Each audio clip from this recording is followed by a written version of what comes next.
Halika na, sabay tayo, at kung sinong may gusto, dahil sa tubig alat, likas na yaman to. Welcome back po muli mga kaspiro. Kamusta po kayo? Ngayong araw ay samahan niyo ulit kami sa aming pamamana dahil nakasumpong tayo ng maraming blessings at nagkaulam tayo ng masarap. Let's go!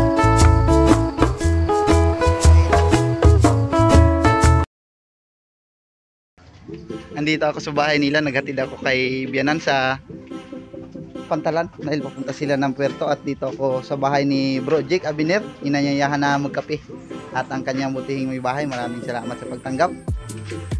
Katapos nito ay diretso na kami ng laot. Sana makauwi kami ng ligtas, makahuli kami ng marami at magkaulam kami ng masarap. Let's go! Eto, papunta na tayo sa laot. Ayun na si Bro Marco at si Bro Jake. Ready na rin talaga.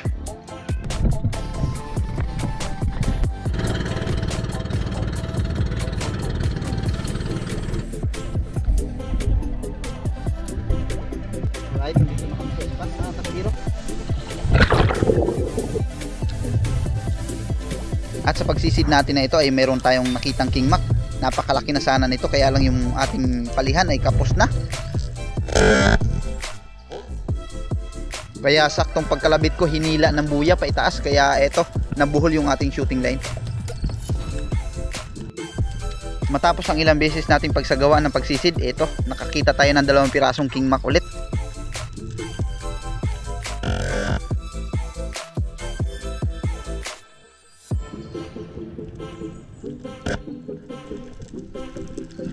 Lagupok mga kaspiro, mabuti na lang nandito siya sa area na mababaw kaya hindi kumapos yung ating palihan at napana natin ng maayos.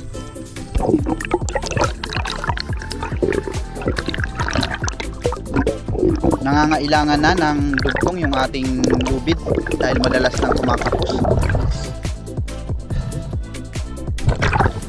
Lalo pag pelagic, kailangan kasing habulin pa sa ilalim kaya mas maraming lubid yung ating kinakailangan o mas mahaba.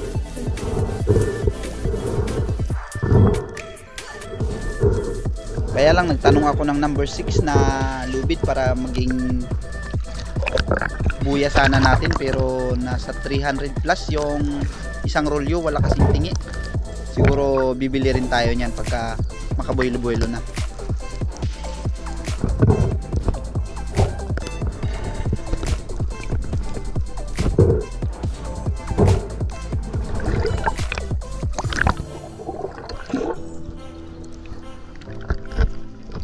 At itinuhog ko lang muna ito sa aking buya mga kaspiro dahil abala kung babalik pa ako ng bangka.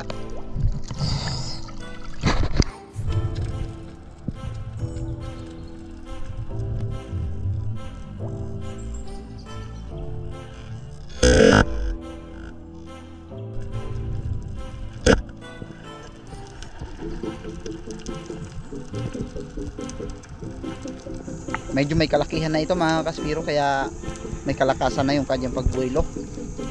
At dahan-dahan habang papalutang ako ay pinapalaruan ko na siya para mabilis na siyang mapagod. Dali din, malaki din bro. Malaki din. Oh, ayos.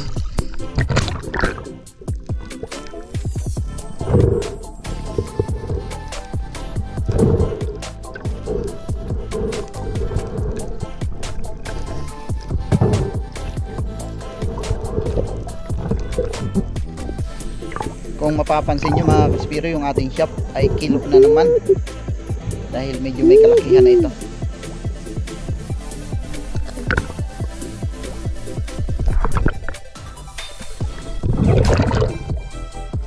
Thank you Lord.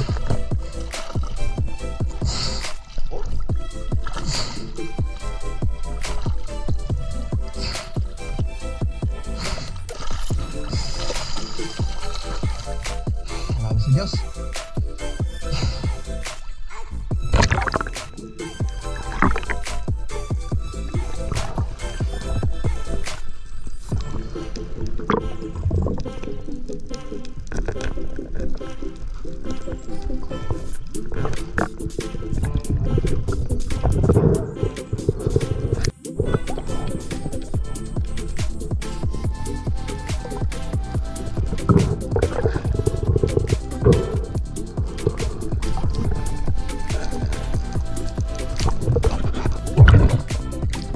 muna, mahirap. Mahirap bilahin, mabigat. Oo. Dalawa lang sana malaki ko. Bumulupot yung lubid ko.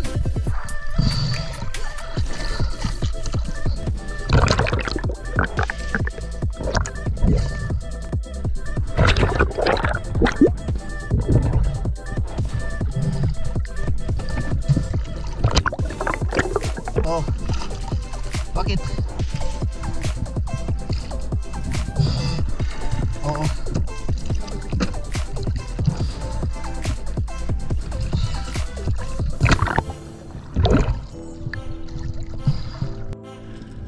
Dalawang king mac sana mga kaspiro, kaya lang sablay nakabitaw.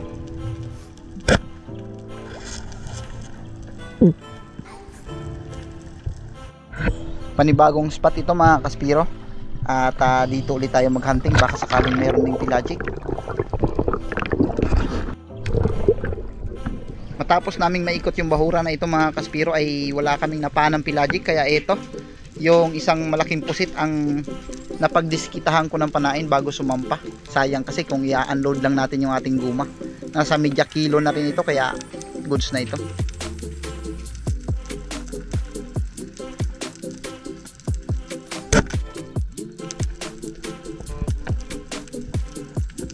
Akala ko lalayo na, mabuti na lang inabot pa rin. Kikilawin ko sana ito mga kaspiro, kaya lang mas pinili ko nang dalahin sa bahay para mailuto, dahil baka hindi ko lang din maubos.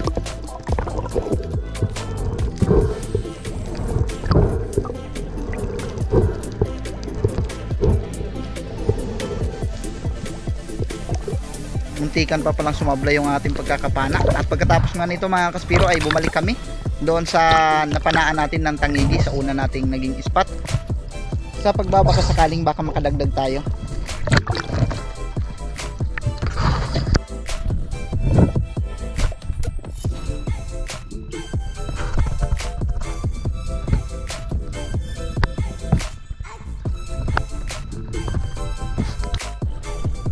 Balik tayo sa bahurang 9.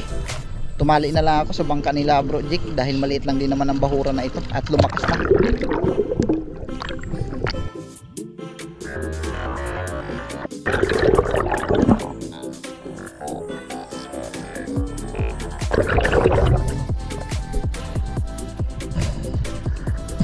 Ito yung hindi ko nakuna ng video mga kaspiro, dahil palutang na ako nung makita kong padaan siya, kaya bumalik ako ulit, pero na-off ko na yung camera, kaya wala nang panahon pa para i-open.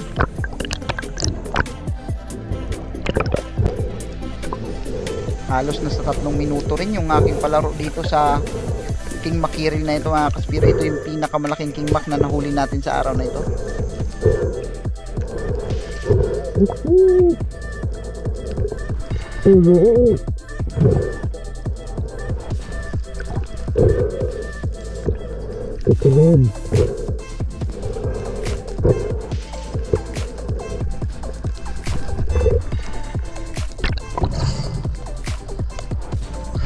Lord. Ang layo ko na sa bahura bago ko tuluyang naipasampa. Bro.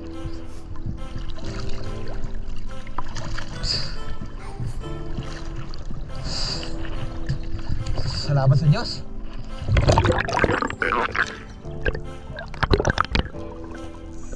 Kaya nagdahan-dahan akong pabalik sa bahura dahil mayroong hinahanting si Bro Jake na malaking rumpi o yung barakuda. Mabubulabog natin kasi kung nandito tayo sa panganto.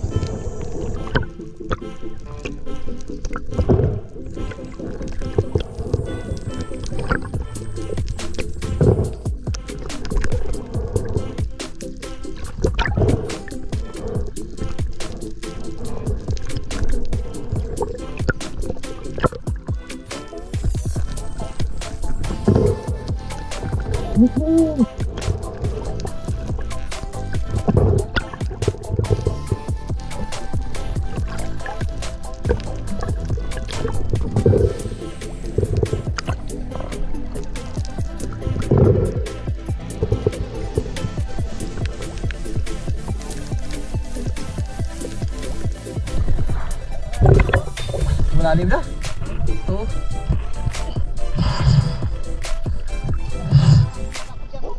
Sayang pa.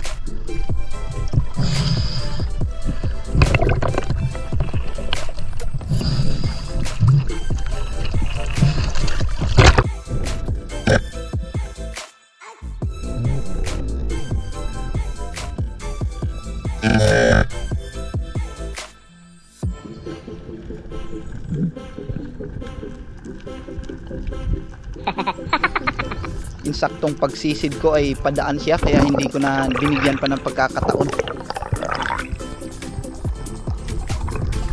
Dinikita na natin ng husto.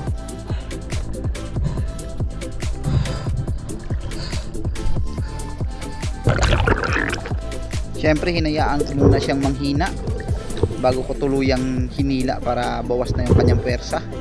At malaki na yung posibilidad na mahuli natin. Kung napapansin ninyo mga kaspiro, kilo na naman yung ating siyap.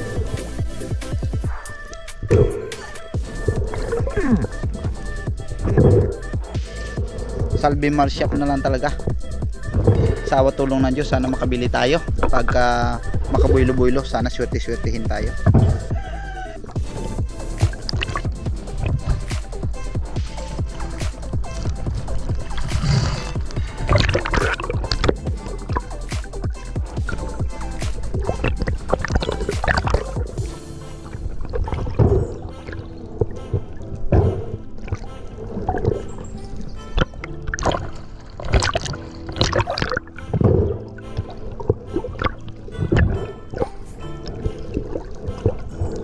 Ito na yung ating naging huling isda, isang king mac ulit. Apat na piraso sila, isa lang yung maliit.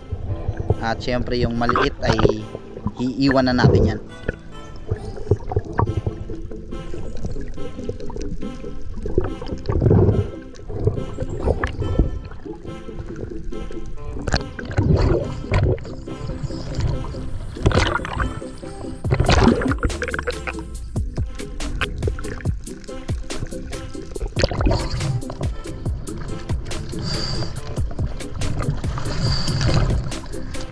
Mag-aalas 3 na rin ng hapon mga kaspiro, kaya nagdesisyon na rin kaming umuwi.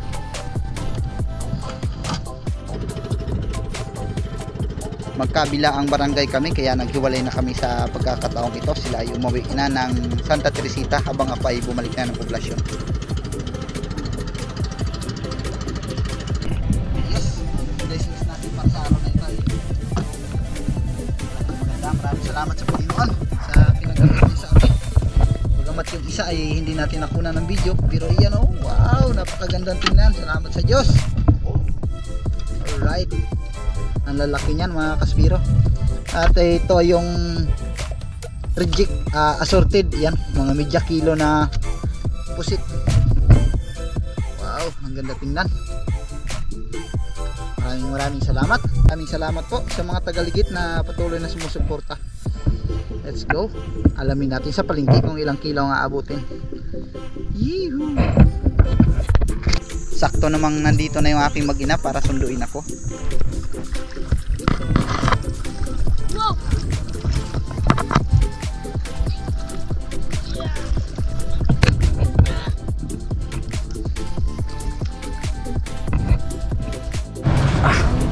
Dali mga kaspiro ng ngipin.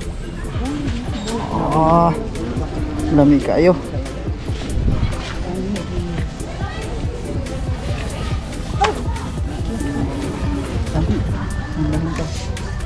Tamuan po tayo ang kami. Nasa ngipin eh? Ngayon lang? Remembrance ng King Mac. Yan. Ang talat-talat.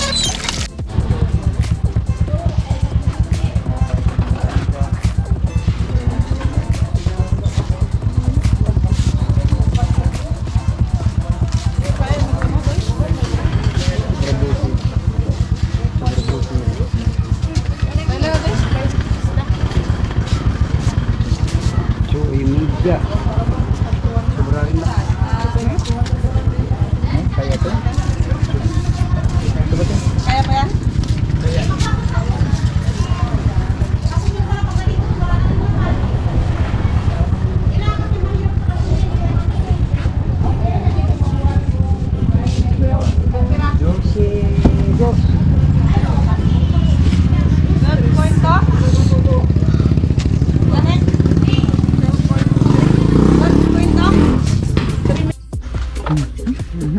na ako sa bahay mga kaspiro. Ito yung ating pang ulam.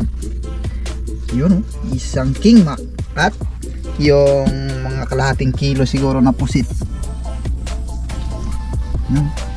Sarap ito.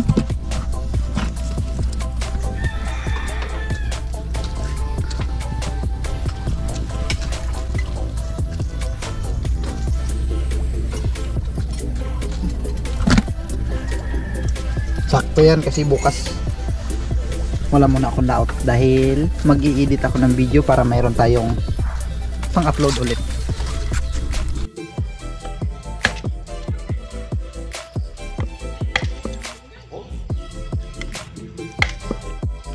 May inihaw pa mga ka-Espiro. Iba't ibang uri ng putahe para sa isang tangigi. Completos Ricados. Ayan, shout out sa mga may hilig ng sinigang kagaya ko. Yun oh, napakasarap siguro niyan. Right. Ayun na. Mapapawi na rin yung gutom sa maghapon. Yun yung pusit, ang ibang parte na binigay natin. At ito yung inihaw. At sabaw na maraming gulay. Ayun oh. King Mac na nabawan. At yun pa, may prito pa. Hindi ko alam kung alin ang una kong dadamputin mga ka-Espiro. Pero sabaw siguro. Tikman natin ito. Yun. Tikman natin ito.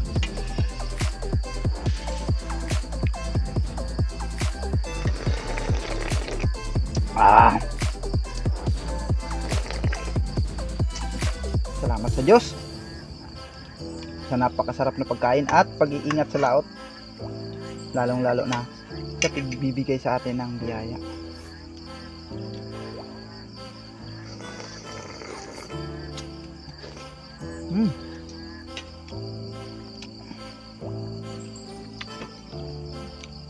Kurutan natin itong inihaw. Shoutout po mga ka-Espiro sa mga silent viewers natin. Maraming salamat.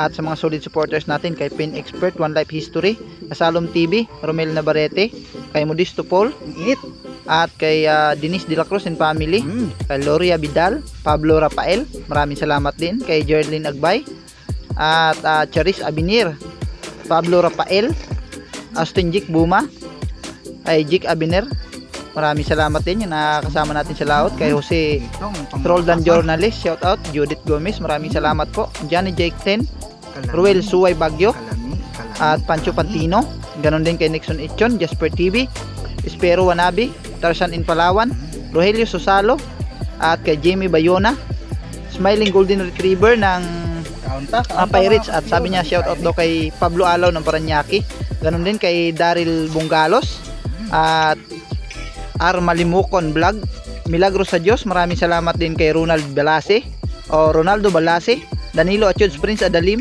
Nilian Talisik, kay GCT Official, maraming salamat din, at lalong lalo na kay Jewel Kaibog, sa Albeos family at sa asawa niyang si Vanessa Jane Galera. Maraming salamat din kay Amara J. Gonzaga ng San Vicente, Palawan. Ganon din kay Ryan Nimiel Malilin, at syempre kay Sean Bansel ng Zambales. Maraming salamat po mga ka-Espiro.